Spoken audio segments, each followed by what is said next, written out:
Sir ये capital management कैसे करते हैं, कॉन्सेप्ट को समझ लिया ना आपने तो जिंदगी में ट्रेडिंग के अंदर आपको बहुत बदलाव मिल जाएगा। क्या कॉन्सेप्ट है, ध्यान से सुनिएगा। देखो, अगर आपके पास मान लो 1 लाख रुपए, अब आप मान लो कि यही आपके अंतिम 1 लाख रुपए हैं। अब अगर ये आपने जीरो कर लिए तो भाई यहां पे आपकी ट्रेडिंग जर्नी खत्म।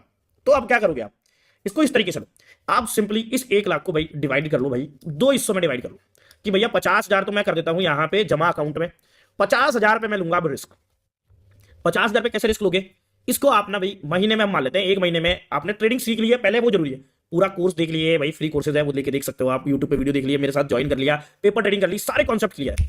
अब 50,000 पे मैंने रिस्क लेना चालू किया, 50,000 को क्या करो 20 हिस्सों में डिवाइड करो। ठीक है, यहां पे क्या आ गया भाई, 2,500 का अमाउंट निकल के आ गया। अब ये जो 2,500 का अमाउंट है ना, ये अल्टीमेट अमाउंट है, इसको दिमाग में बिठा लो। 2,500 रुपए का मेरा एक दिन का मैक्सिमम लॉस हो सकता है, ये सेट कर लो आप।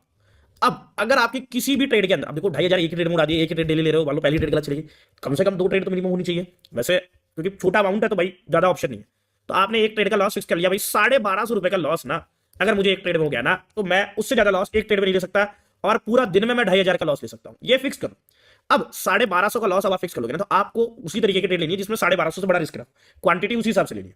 और अगर इस रिस्क मैनेजमेंट के साथ चलोगे ना आप, अगर 2,500 लॉस हो गया, सिस्टम क्लोज, दूसरे दिन आना है, एक ट्रेड में 1,250 लॉस हो गया, उसके ऊपर चाहे कितना मन करे कभी होल्ड नहीं करना है, ऐसा मतलब ऐसा। ये चीज कर लो भाई, इसी को कैपिटल मैनेजमेंट कहते हैं, आसान भाषा में आपको समझ में आ गया होगा। ये कर लोगे, चीजें सेट, आपकी पूरा कैपिटल मैनेजमेंट शॉर्ट है।